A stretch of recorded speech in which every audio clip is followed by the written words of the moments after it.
कि रमेश बिधूड़ी की संसद सदस्यता रद्द की जाए। सुनिए सुनिए, चुप अरे चुप रहिए, आ रहे हैं आप, मीडिया में आपको दिखाई दे रहा, आप सवाल नहीं पूछेंगे। नया संसद भवन किस लिए बनाया गया था?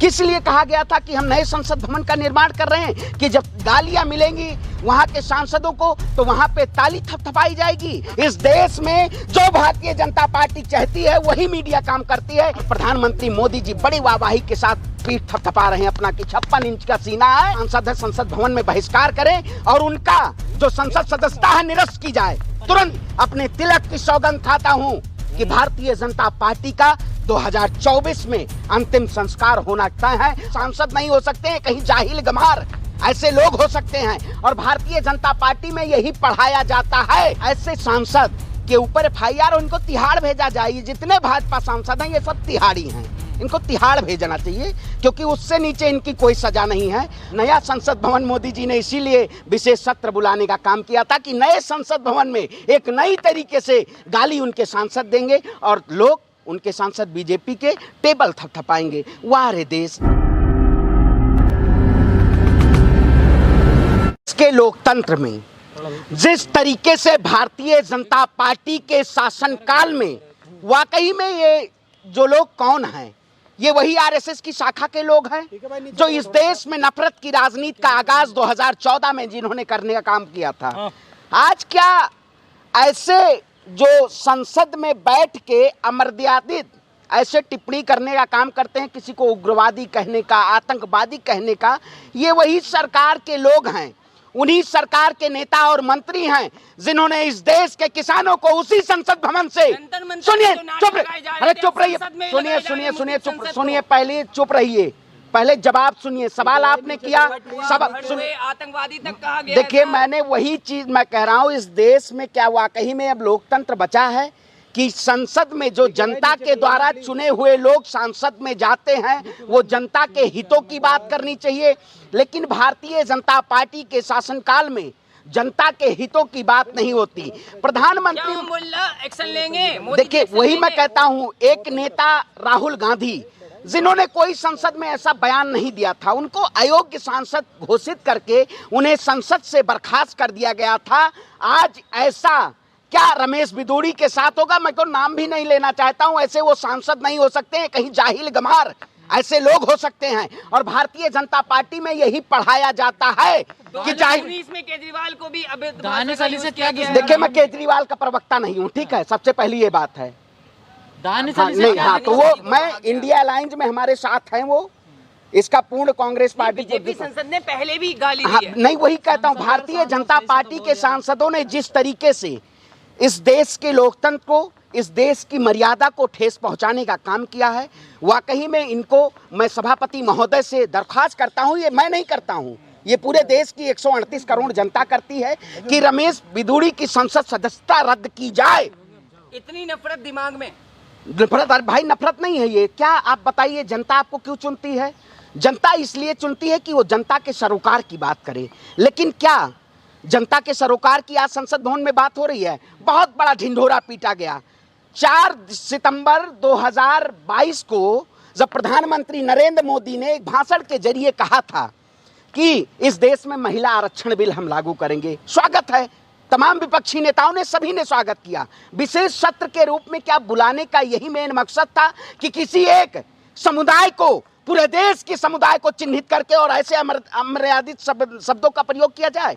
क्या यही शोभा देता है? दो बीजेपी के नेता बैठे थे, रविशंकर और हर्षवर्धन। बिल्कुल मैंने, हाँ बिल्कुल, उन्होंने ताली बजाई। वाह, ये नया संसद भवन किस लिए बनाया गया था? किस लिए कहा गया था कि हम नए संसद भवन का निर्माण कर रहे हैं कि जब गालियां मिलेंगी वहां के सांसदों को तो वहां पे ताली थपथपाई जाएगी? मैंने मुस्कुरा, देखिए मैं वही कहता हूं, खेत जगह। मैंने अब क्या बोला गया, उन्होंने कहा कि सांसद का वीडियो क्लिप जो है वो डिलीट कर दिया गया। आप केवल उसी मुद्दे पे, मैं ये लगातार देखते आया हूं कि संसद की अवहेलना लगातार भारतीय जनता पार्टी के लोग करते आए हैं, उनके सांसद करते आए हैं। लेकिन आज जरूरत है सभी लोगों को एक साथ होने की। वो किसी एक सांसद, किसी पार्टी के सांसद की बात नहीं है, वो देश के संविधान की बात है कि अगर आज हमें संविधान को बचाना है तो इस लड़ाई के लिए हमें सबको आवाज करना। क्या दानिश अली मुस्लिम है इसलिए उनका ये कसूर बिल्कुल, देखिए अब वो क्यों चिन्हित किया गया और किसी पार्टी के नेता को क्यों नहीं चिन्हित किया गया? क्योंकि कहीं ना कहीं डरी और सहमी हुई कौन, हमारी इंडिया लाइन में बसपा नहीं है, लेकिन हम भी एक इस देश का आम नागरिक होने के नाते ऐसे अमर्यादित शब्दों का हम खंडन करते हैं। लेकिन क्या वाकई में उनके नेता जो बैठे हुए हैं इस पे माफी मांगेंगे? क्योंकि देश के प्रधानमंत्री राहुल गांधी से नहीं माफी मांगे, जिन्होंने अयोग्य सांसद घोषित किया था। और आप कहते हैं हम महिलाओं को सम्मान करते हैं, अब तमाम महिलाएं सांसद वहां पे बैठी हुई थी। मोदी जी हम मन से माफ कर पाएंगे विदुड़ी? अरे भैया, मोदी जी तो मणिपुर पे नहीं बात कर पाए, इंडिया और भारत में देश की जनता को गुमराह कर रहे हैं।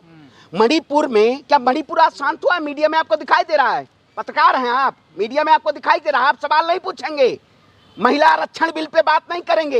इस देश में जो भारतीय जनता पार्टी चाहती है वही मीडिया काम करती है। हिंदू मुसलमान का उसको मुद्दा चाहिए, अब लोग आपस में लड़े, आपस में मरे, और तमाम जो जमीनी मुद्दे हैं, ग्रॉस रूट पॉलिटिक्स है, उसका खात्मा इस देश में हो रहा है। लेकिन मैं प्रधानमंत्री से दोबारा मणिपुर याद दिलाना चाहता हूं, दोबारा वो न्यूह की घटना याद दिलाना चाहता हूं, जिससे कहीं ना कहीं ये मीडिया आज पूरी तरीके से मूक बधिर हो चुकी है, इन पे जवाब नहीं देना चाहती है। तो जनता के चुने हुए प्रतिनिधि हैं। बिल्कुल, जनता के चुने हुए प्रतिनिधि जनता ही बनाती है। अब आप तो कुछ, आज मैंने कहीं बैठा था, कुछ कह रहे थे कि मोदी जी बनाए हैं सांसद रमेश बिदोड़ी को। जनता अगर वोट नहीं देगी, जनता का जनादेश नहीं होगा, तो कोई भी इस देश के लोकतंत्र की गरिमई उस पद पे नहीं बैठ पाएगा। लेकिन इस शासनकाल में जो लोग उस गरिमई पद पे बैठे हुए हैं वो उसको शर्मसार कर रहे हैं। मैं कहता हूं ऐसे सांसदों को, तमाम जो विपक्ष के लोग हैं, सभी सांसद हैं, संसद भवन में बहिष्कार करें और उनका जो संसद सदस्यता है निरस्त की जाए तुरंत। संस्कारी पार्टी के सांसद? अरे कौन सी संस्कारी पार्टी? वही रेपिस्ट पार्टी ब्रजभूषण शरण सिंह संस्कारी पार्टी है ये, जिनके शासनकाल में रेसलर पहलवानों को चप्पलों से रौंदा गया, बूटों से रौंदा गया, लाठी और डंडों से, और प्रधानमंत्री मोदी जी बड़ी वाहवाही के साथ पीठ थपथपा रहे हैं अपना कि 56 इंच का सीना है, मैंने महिलाओं को रिजर्वेशन देने का काम किया है। लेकिन वहीं पे जो ओबीसी समुदाय हैं उनका बिल अभी तक पास नहीं हुआ, प्रधानमंत्री जी उस पर जवाब नहीं देना चाहते हैं। ये पूरी तरीके से एक एजेंडा है। आने वाला जो 2024 का चुनाव है वो कहीं ना कहीं इसी मुद्दे पे भारतीय जनता पार्टी इस देश की लोकतंत्र पे काबिज होना चाहती है कि हिंदू मुसलमान का मुद्दा चलता रहे और हम अपनी सत्ता की मलाई खाते रहें। लेकिन ये हवा उसी दी जा रही है हिंदू मुसलमान? बिल्कुल उसी का। आपने देखा होगा अभी जनरल वीके सिंह का बयान आया था कि पीओके भारत में आएगा, बहुत बड़ी बात है, स्वागत है इसका। लेकिन क्या वाकई में 9 साल बाद ही आपको पीओके ध्यान आया? इस सरकार को जब चुनाव की सत्ता से बाहर, अभी 5 राज्यों का चुनाव है, 5 राज्यों में पूर्ण रूप से भारतीय जनता पार्टी का सफाया हो रहा है, इसीलिए वो वन नेशन वन इलेक्शन की बात कर रही है। तो ये सरकार सिर्फ अपने फायदे वाली सरकार है। ऐसी सरकार को पूर्ण रूप से अब की बार जनता ने कमर कस ली है, इसको सत्ता से बेदखल करना है। आपने एक कबीर की वो सुने, दोहा सुने होंगे, पता है, रहीमन पानी राखिए बिन पानी सब सून, जनता न देगी भाजपा को पानी, 2024 में कमल हो जाएगा सून। बीजेपी संसद के बयान को अल जजीरा ने भी छापा है। क्या किरकिरी होगी? मोदी जी एक्शन लेंगे? देखिए, मैं कहता हूं देश की उन तमाम मीडियाओं को कि ऐसी खबरों को छापना चाहिए। आप जैसे लोग को मैं सलाम करता हूं, आप लगातार इस तानाशाही सरकार की सीबीआई, ईडी और ऐसी तमाम जांच एजेंसियों को दरकिनार करते हुए इस देश के लोकतंत्र के बचाने में आपने बहुत बड़ा योगदान दिया है।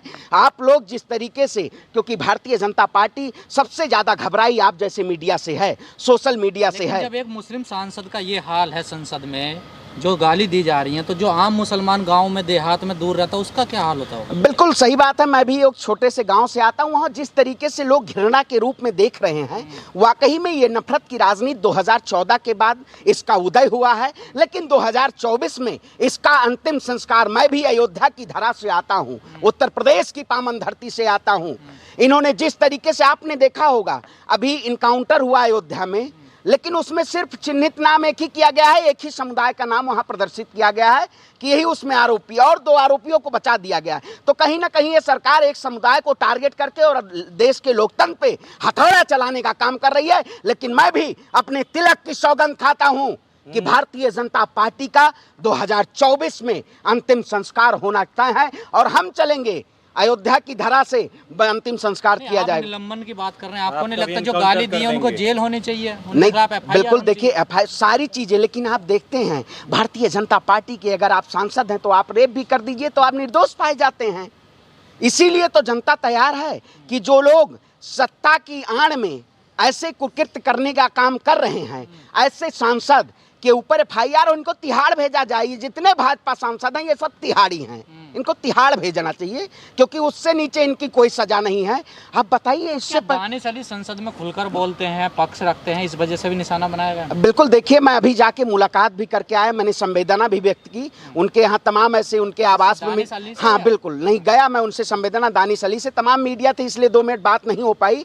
मैं जाके वहाँ पे बात भी हुई है। उन्होंने जिस तरीके से उनका भाव है वो अभी भी अगर मीडिया में बयान दे रहे हैं तो उनका वही रूप है जो एक साधारण एक सांसद और एक जमीनी स्तर के नेता का होता है, जो वाकई में इस देश की लोकतंत्र, देश की सत्ता पे जिसको बैठना चाहिए। लेकिन ऐसे अपराधी लोग अगर देश की सत्ता पे बैठ जाएंगे, जो लोग लोकतंत्र में नया संसद भवन, मोदी जी ने इसीलिए विशेष सत्र बुलाने का काम किया था कि नए संसद भवन में एक नई तरीके से गाली उनके सांसद देंगे और लोग उनके सांसद बीजेपी के टेबल थपथपाएंगे। वाह रे देश, देश कौन सी दिशा में ले जा रहे हैं जो राष्ट्रभक्त के नाम पे इस देश को बेचना चाहते हैं। ऐसे पार्टी को मेरा प्रणाम है कि ऐसे लोगों को सत्ता से बेदखल कर दीजिए। मैं देश की जनता से दरख्वास्त करता हूं कि ये पसीना एक दिन आपका रक्त बहेगा जब इस देश में गृह युद्ध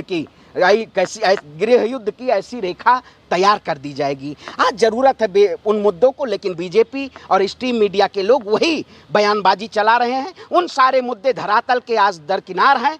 आप सबको इन मुद्दों को चलाने की ज़रूरत है और देश की जनता, देश की आवाज़ के लिए हम हमेशा लड़ेंगे और हमेशा जीतेंगे।